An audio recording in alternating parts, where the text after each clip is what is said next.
All right, welcome back to the Across the Line podcast. Today we're going to intro the PGA Championship at Valhalla. Mason and I are going to talk about some of our personal experience at the course. We played there at the junior PGA a few years back, so got some decent information there. And then again, we're going to conclude with a snake draft. So if you're looking to place some bets, definitely stay tuned for some valuable info. But I'll pass it over to Mason and we can kind of get talking about the course and just what we saw from it when we got to play.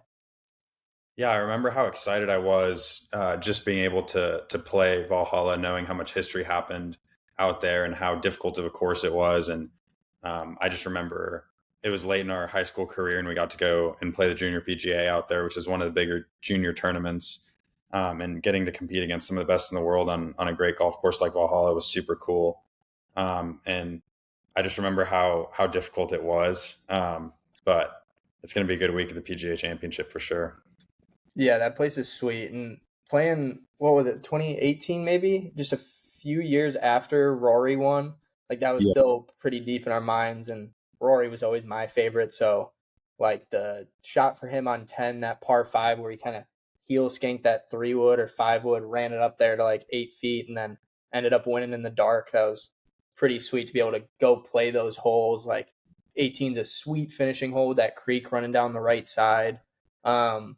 The golf course, there's not, in my opinion, like too much to talk about.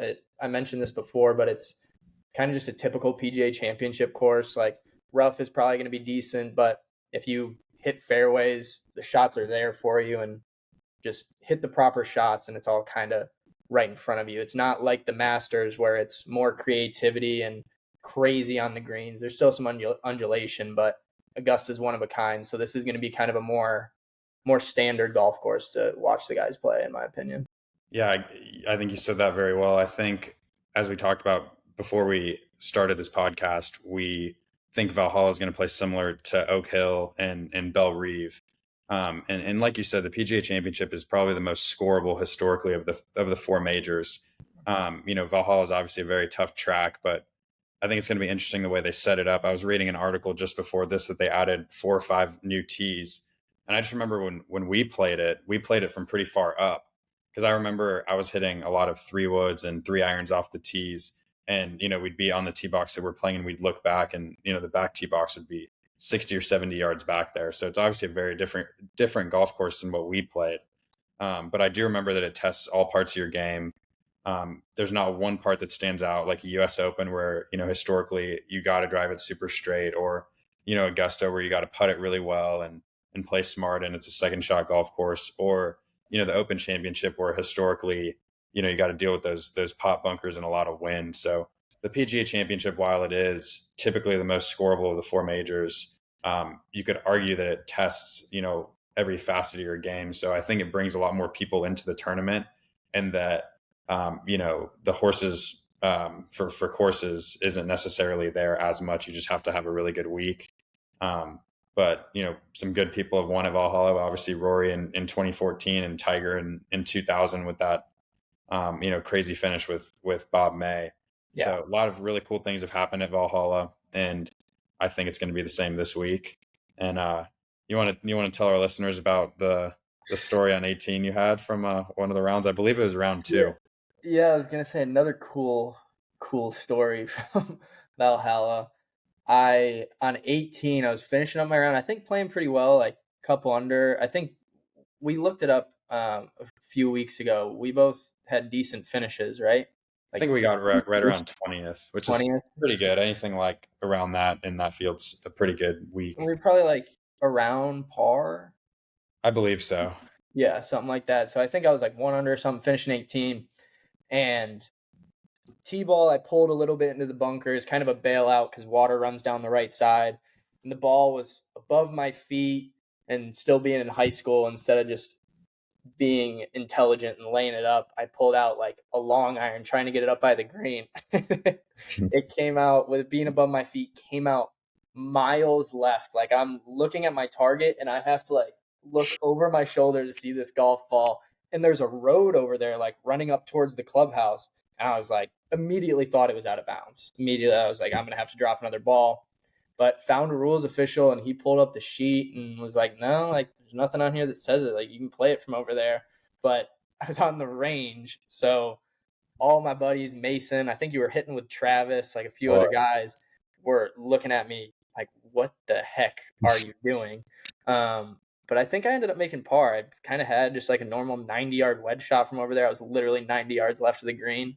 Got it on the green, two putted for par. But that's definitely a memorable one from. Yeah, I'm never gonna forget that one. I remember I was hitting after my round. I think we were in opposite waves. Mhm. I may have had like morning, afternoon, or something. You had the other side of the draw, and Yeah.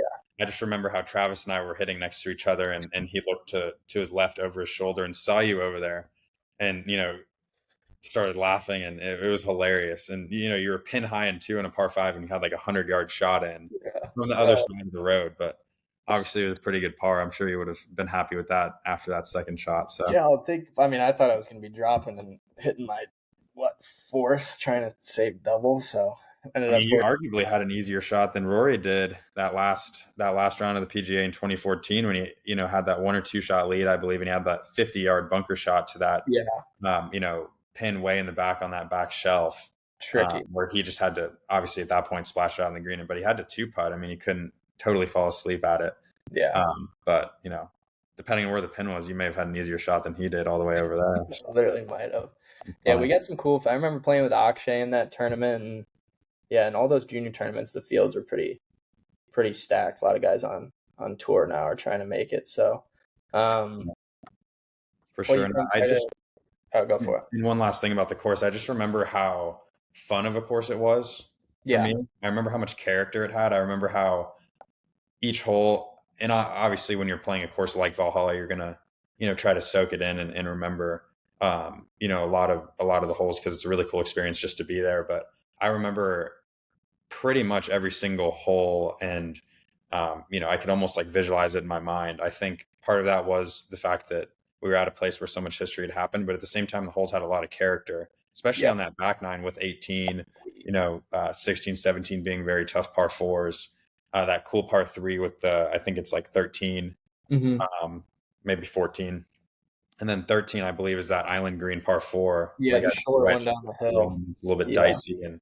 I just remember how every hole was super memorable, and I think it's going to be a pretty good week to watch too. Hopefully, it's good action and it's tight coming down the stretch for sure. yeah. I'm excited. There might be a little kind of hangover from the Masters. PGA isn't always considered as like important. I mean, the Masters is always going to be the biggest, but I'm excited to watch. There's still a lot of really good storylines, and we had some good storylines in the Masters draft. Some better than others. Mason's team kind of owned it, to say the least. He had Scotty, Ludwig, Xander. He torched the field. My team did okay, but um, Rom and Kepka really let me down. My first two picks really, really let me down. And Wild Bull's team really struggled, and it led to a terrible, terrible tragedy with his passing for these snake drafts for the majors.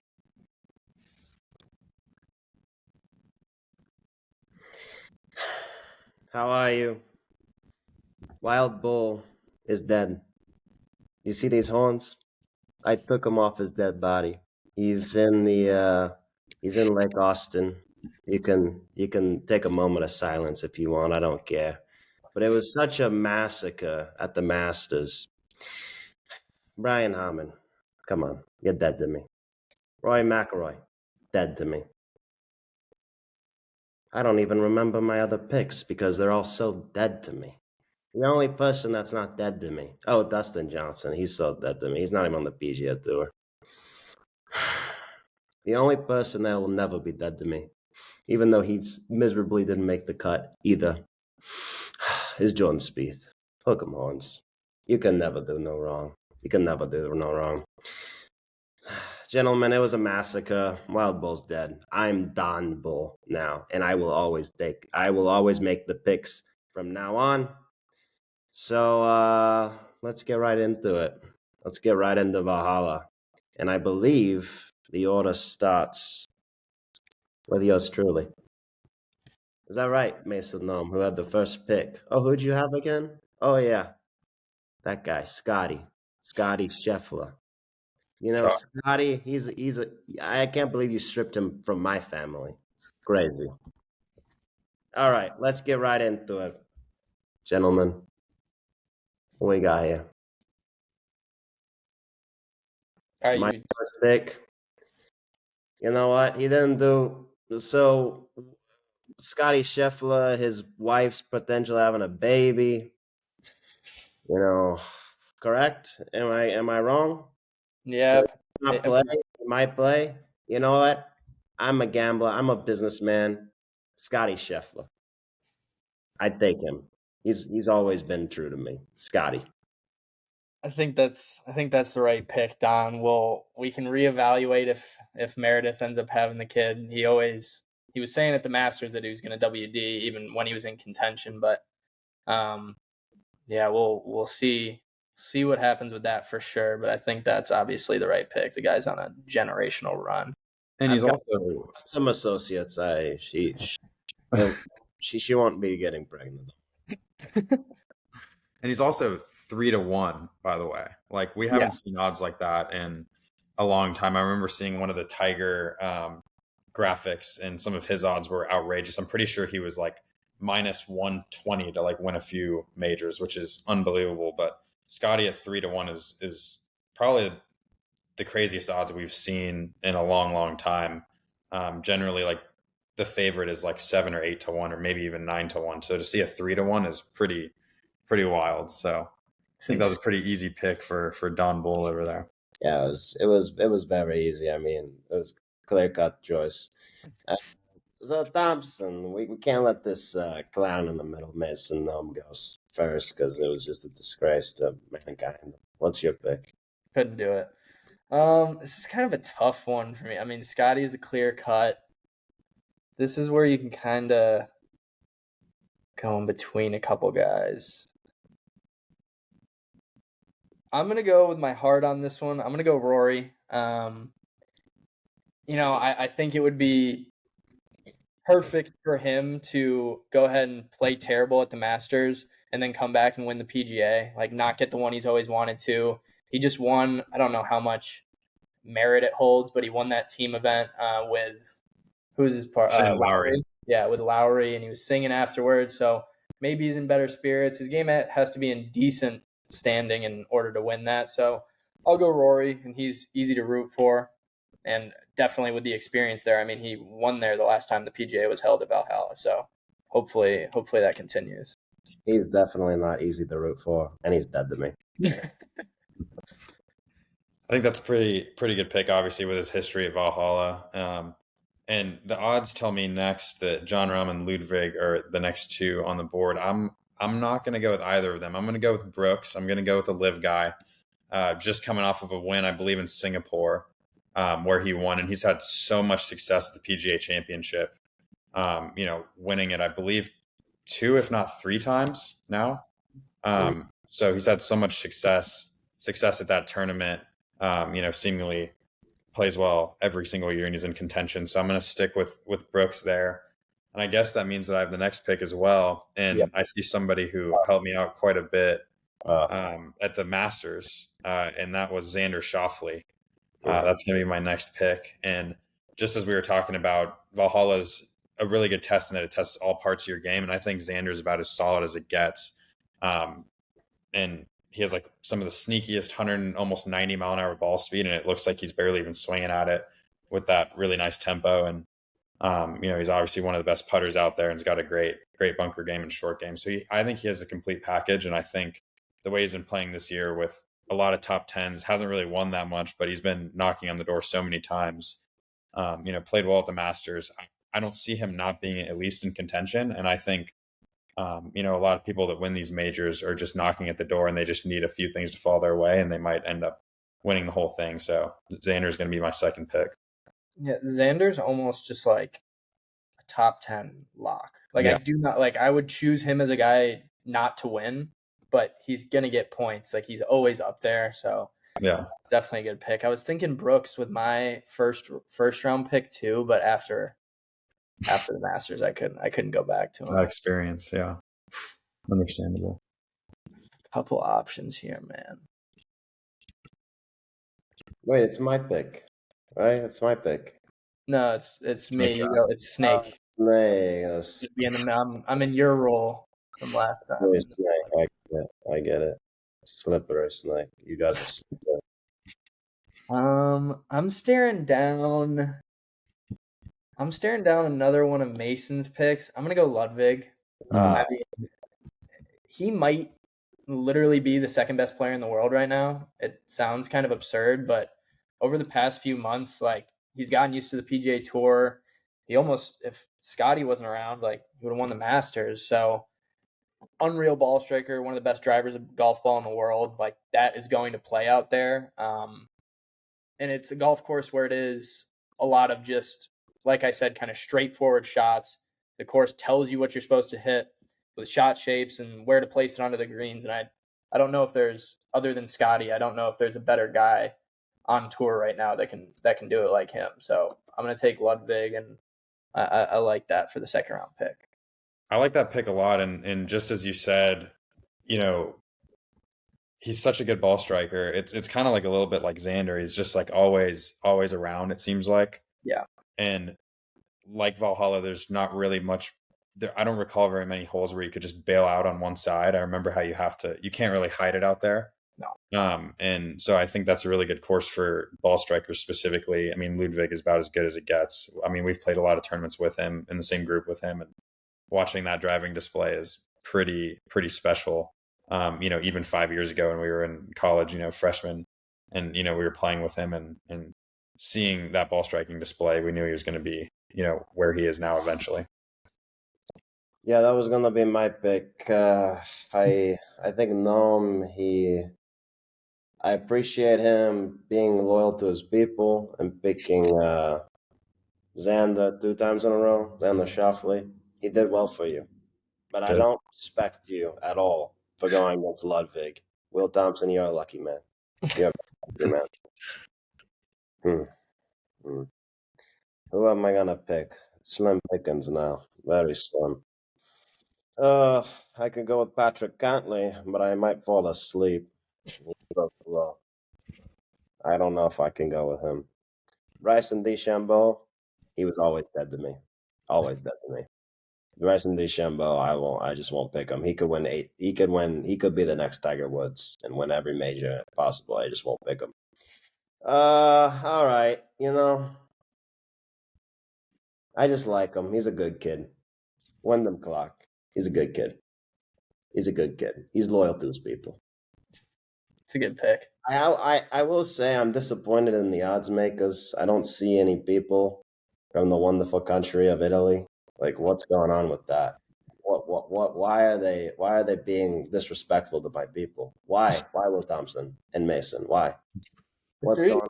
Seriously, I'm asking you a question. It's not a joke. I'm asking you a question. What happened? Is there an Italian in the field? I think that might be. Tell Yeah. me. Shit. Tell me.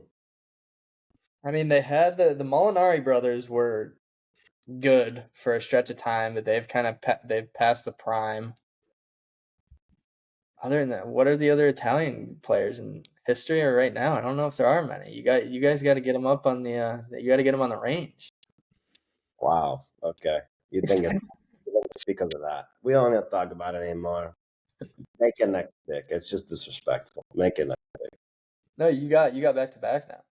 Gosh. Okay. All right. So we've taken everyone off the top of the odds from the CBS Sports. You know what? Screw it. I'll just finish it off. John Rum. I know you guys don't. I know you guys think he's a little streaky, but I'll get hot on this streak. John Rum. Yeah, he had to come off the board at some point. Hasn't been playing all that great, but he's still one of the best players in the world. Yeah, and I was looking at the Live website because I knew he was going to go in one of the next couple picks just to see how he was playing, and he's been playing like surprisingly like solid. He's had a lot of like top tens. He just got 10th at Singapore, and obviously it's limited field Live. I get all that, but Yeah. he's coming off a 3rd at Adelaide. He's coming off a 4th in Miami. In Hong Kong, he's coming off an 8th. So like he's had a lot of really good finishes lately too. So obviously he's playing good enough golf to get it done. So we'll see if he does this week. But why? Well, you said it was surprising. Why is it surprising? I mean, he's one of the. No, I'm serious. He's one of the best players in the world. Why is it surprising? Just because he didn't show up at the Masters? Yeah, I mean, he didn't show up at the Masters, and right when he went to live, he took a steep decline. But he's a guy like probably an adjustment over there, and he's having to adjust to a lot more money, probably a new lifestyle, and get everything in order. Like he's too good not to come back and play well. Like this definitely could be a week where he shows up again. For sure. For sure. Gosh, I'm in a tough spot now. Like kind of the top guys are gone. Literally the top, what, 6 odds? Top seven off the odds list are gone. It's a pretty clear like top 7 or 8. Yeah, and then it kind of gets fishy. I said Ryan Fox. For you. I left him on at the bottom. I didn't delete him. I mean, 75 to 1. He's not a bad guy. Could be good odds. I don't know if I want him for a draft. I'm looking at one guy. He's a guy that I want to root for, and I severely regret not taking him in the Masters draft. I'm gonna go Mr. Max Homa. He might be my favorite player right now. I love watching him play. His golf swing is probably my favorite on tour, and then he's a guy that, like, if you haven't had a chance to listen to some of his interviews after those Masters rounds and hear him talk about his mental game and how he goes about everything, it's such good insight, and not a lot of players let you in like that. So he's such an easy story to follow. He struggled coming out on tour, kind of bounced around between Korn Ferry, getting his card, played some really bad golf at the start, and obviously one of the best players in the world now. Even if he doesn't play that great, he's easy to root for, and it's almost somewhat of an apology pick for leaving him off of every team in the Masters, which was just silly. So I'm gonna go Homa. He's so many people's favorite. He did that podcast for a while with Shane Bacon. He became a favorite of a lot of people. Over COVID and stuff when he was doing all the stuff with Twitter and everything, and that was really cool to see. And he's been playing so well as of late. And the story of him in 2017 when he really lost his game, lost his card. I think he made 1 or 2 cuts that PGA Tour year, and to see him come all the way back and battle the issues that he has and is where he is now is really, really cool. So yeah, the only other thing I wanted to say too is he had a long history of struggling in majors, and that's kind of why I didn't take him in the Masters draft. And I think now that he had an experience in that tournament, like being in the hunt, playing well, obviously didn't finish as great as he wanted to, but like you just kind of got to get one of those under your belt, and now I think he can take off. This could be, looking for it to be a really, really good week for him. Yeah, he's a good story, a good kid. I know the guys at Pardon My Take like him a lot. He's an award-winning listener. He gets a lot of funny responses from people. He's playing really good golf. He's one of the rising stars. So, and he's very calm and cool. So he doesn't break, I don't think. So yeah, probably would have been my pick, but Well, I guess that leaves me. I guess I have 2 in a row, and I've been doing a little research here. I'm gonna go with a guy who's been trending a little bit as of late. Another person that I like to watch a lot, and to see his game evolve over time has been really cool. He went from like 110 club speed to low to mid 120s. I'm going to go with Matt Fitzpatrick. Wow. I was not expecting that. Yeah, down there at 35 to 1. There's a lot of big odds there. Very good odds. Looking to place a bet. Those are good odds. I was surprised to see him all the way down there. But him at 35 to 1 would be somebody I would be eyeing if I were to put any money on this. And then my second pick, really good iron player here. Been trending as of late. Didn't get off to a good start this year. Obviously, he played well at the Century, but he missed a few cuts and had a few, barely missed cut tournament or made cut tournaments where he finished around 50th or 70th. But played well at the Masters, played well at the RBC Heritage, played okay at Zurich. I'm sure a lot of that could have been attributed to who his partner was. But I'm going to go with Colin Morikawa. Yeah. Really good iron player.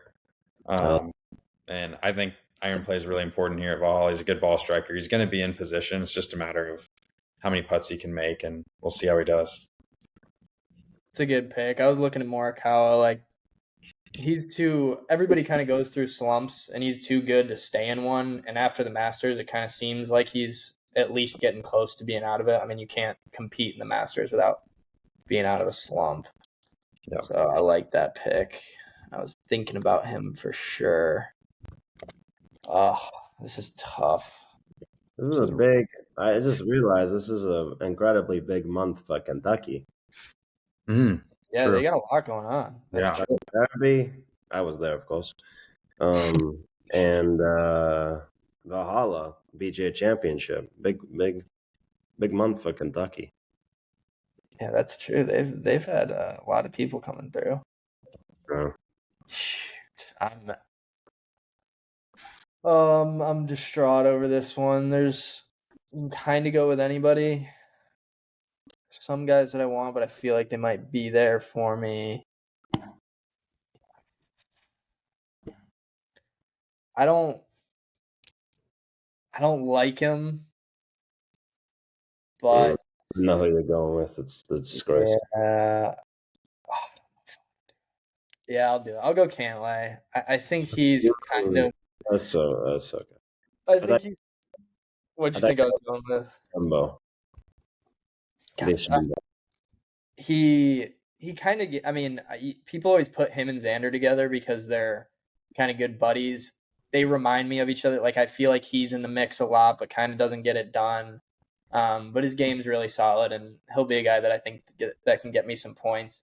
I already have players that I know that I'm going to want to root for. Not that I don't like him, but the slow play and some of it is not fully my favorite. But I think he'll be a good team member for us.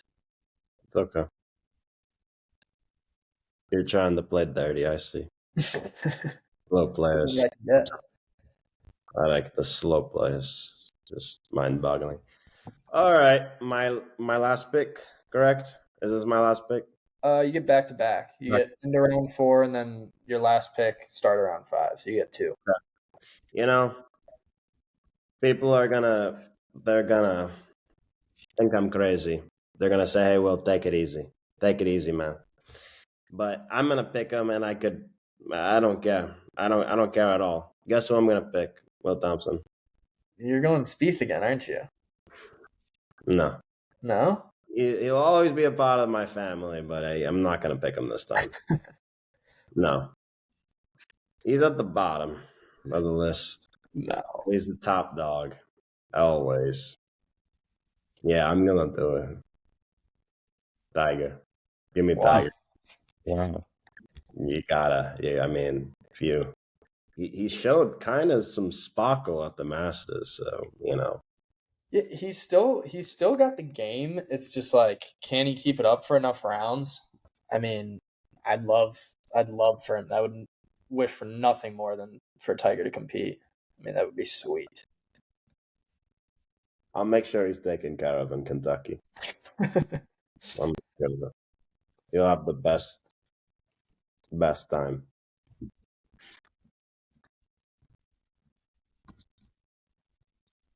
All right, you got another one to finish it off, right? Oh, gosh, my old age is just terrible. Okay. Mike's gone. Okay, last pick. I'm half dead here.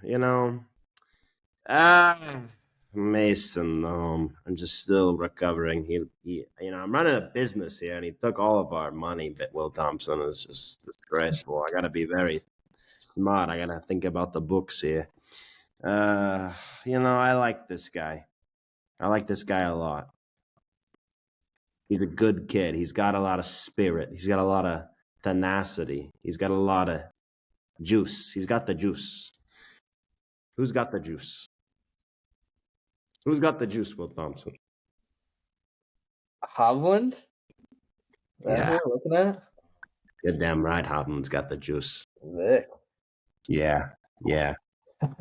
He's gonna take it. He's gonna take it all the way. He's gonna take it. He's gonna hold that. He's gonna hold that trophy over his head, and then I'm gonna laugh at Mason Dunn. Laugh at him. Laugh if I can laugh. If you allow yourself. But Yeah, I mean, he's been in a little bit of a slump, but he's another guy like we were just talking about with Morikawa. He's gonna come out of it at some point. I mean, he's working really, really hard. He's too good to not play well. So this could be the bounce back week. Definitely. I don't hate that pick at all. I was definitely thinking about him. This is where you kind of got to go off heart. Like, you got to go off grit, who you want to see play well. One guy that I can't take my eyes off him. I know he's been another dude in a slump, seen some signs once in a while. Unreal record at the PGA.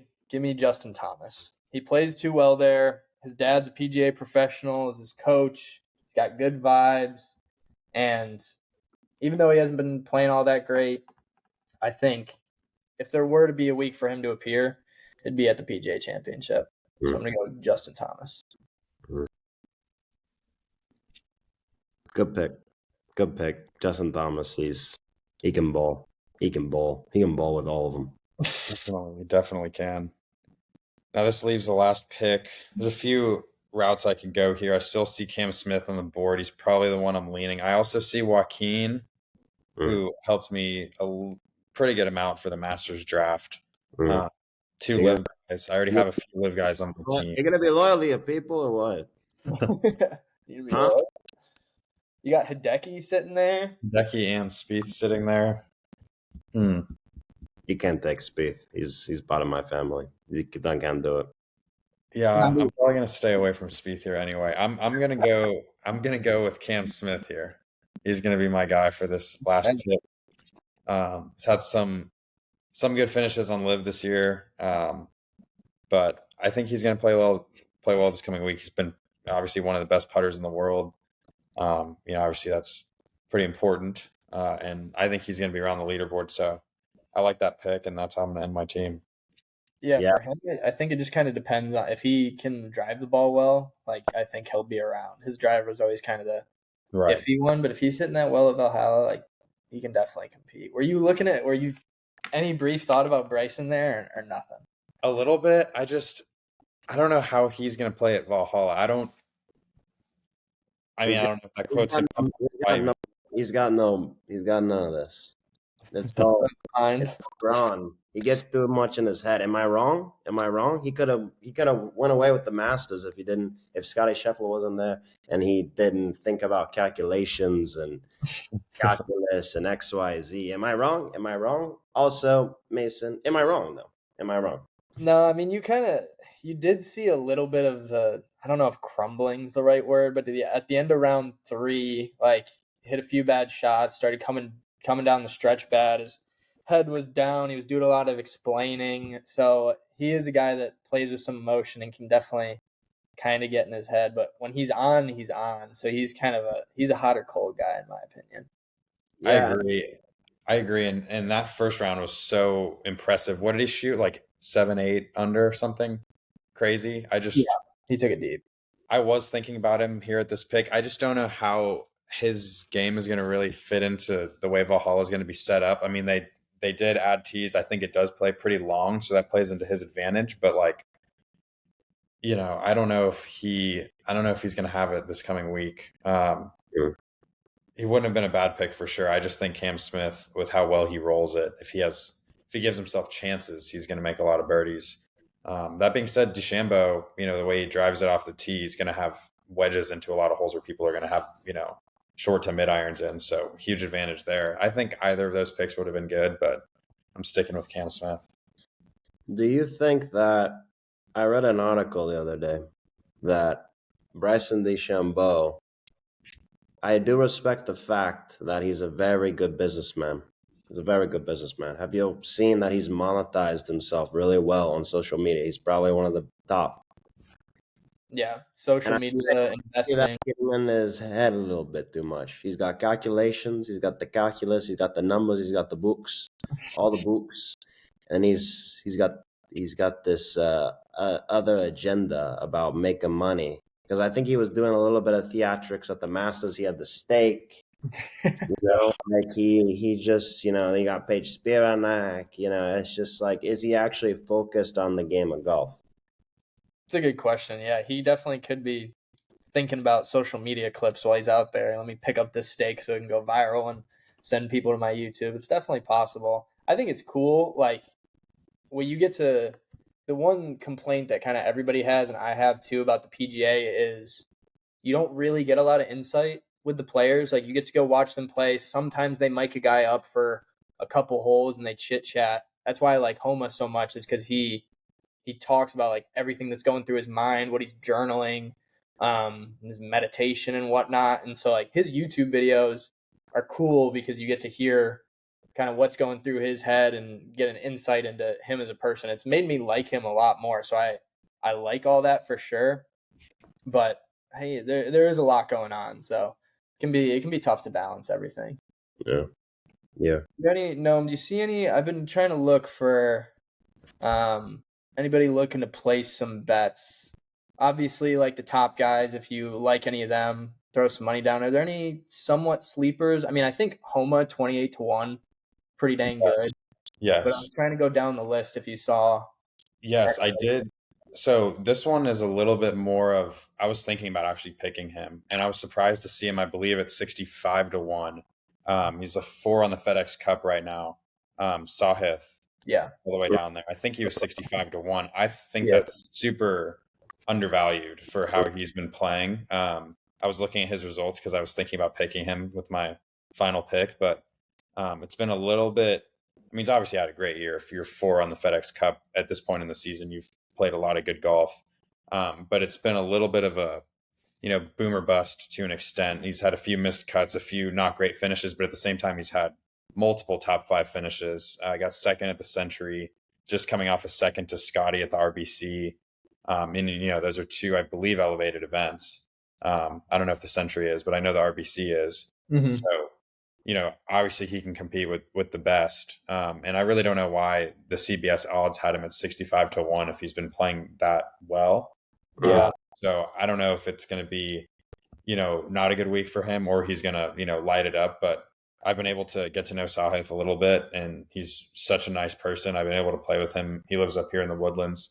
And, being able to watch him pull off some shots around the green with wedges, it's incredible. And, you think, you're playing a game with him, and you think he's out of the hole, and, he's short-sighted and has no chance, but he finds a way to hit it to 5 feet. And so he can get up and down from anywhere. And I think his ball striking has gotten significantly better. Obviously, in order to be on the PGA Tour, you have to be a good ball striker. But I think that was his relative weakness. And, his short game is such a strength that if he just does the other stuff, at a decent level, and, the 1 or 2 weeks where he does those things great, he's going to have an amazing finish. So maybe that's what it's going to be this week. Yeah, I think the only complaint with him is the driver gets squirrely, and that can kind of hurt you at Valhalla. But I also think a lot of these odds are popularity based, right? Like, love Jordan, hook him, Yeah. but he's been struggling. Like a lot of these guys, odds wise, are better money bets. Obviously, Jordan like has it in him and can turn it on, but like a Sahith, even looking at like Tommy Fleetwood at 40-1, like Yeah, I he's was a looking at that really one. good ball striker. I was thinking about picking him. So there's definitely some options here if you want to place some riskier or smaller bets to get a bigger reward. Yeah. Throw down on some of these What guys. is there a prop bet for Tiger Woods making the cut? Is that? No, I'm serious. Probably. Yeah, definitely. I don't know. Definitely. I don't know what those odds are. Let me see. But I mean, a lot of it is also like how the course is set up. Is the PGA going to encourage Valhalla to like cut down the rough so they want birdies and they want excitement, or are they going to want to, they don't want to yield as many birdies on a difficult course like Valhalla, so like what are they going to do with the rough? How are they going to, what are they going to do with pins? Are they going to make them accessible, or are they not? A lot of that stuff plays into some players' hands more so than others. Weather conditions. Is it going to be firm and fast, or is it going to be super soft where, you need to be able to fly it a long way off the tee like a Bryson, or, as somebody that's a little bit shorter off the tee, maybe like a Cam Smith, be able to get away with it because he's going to be able to run balls down the fairway and get it almost, at least in range to where Bryson is, where he has, a fighting chance. So a lot of stuff goes into it, but I think a few of those picks that we mentioned, even Matt Fitzpatrick at 35-1 or whatever his odds were, I thought was also pretty good value. But the one I was most surprised with personally was Sahith. I thought that, if he's played that well this year, why is he down there at 65-1? Maybe the odds placers know something we don't, but I'd be over that one for sure. You mentioned Cam Smith. You picked Cam Smith. I have a question for you, Mason. Mm-hmm. Look at history. I like history. Has anyone won a major that has a mustache and long hair like Cam's? No, I'm serious. I'm asking you. Does anyone have that disheveled of a look and has won a major? Did John Daly ever rock a mustache when I don't know if he did when he won the PGA, but he's disheveled. he would be. I mean, disheveled, sure, but not. I wouldn't even. Yeah, but John Daly won what, the British Open? Is that I think right? he won a PGA too. Yeah. That's a good point. Oh yeah, that's right. John Daly. Yeah, long. Yeah, he kind of looks a little bit like he's got some. He's like Cam Smith's like a skinnier John Daly. It's actually not a bad comp. Yeah. Ricky was rocking a stash for a little bit when he was playing well, but amazing. No. Yeah, just the. I mean, we got a lot of beards, but you had fluff on the bag for a lot of majors with Tiger. That's true. Mm. Yeah, maybe he'll be the first. Yeah, a new generation. New generation. I mean, it's gonna be a new generation. The styles have changed. Everyone back in the day was, you had the shave basically. We were pretty much clean shaven, short hair. Now it's a little bit more loose. So, nothing wrong with that. What'd you say to me? I said you can express yourself now. What do you mean? Am I going to express myself? I always express myself. I'm saying with your look, you can be more expressive. You don't have to keep the clean. Yeah. Yeah, capiche. I get it. Okay. All right. Any more closing thoughts, or? No, I got to go to bed. That's what I got to do. You got a big day tomorrow, probably. What's that supposed to mean? You got a lot of negotiations. You got a lot of studying to do. What are you implying? You got some backdoor business going on. Yeah, Tiger Woods will be just fine. Trust me.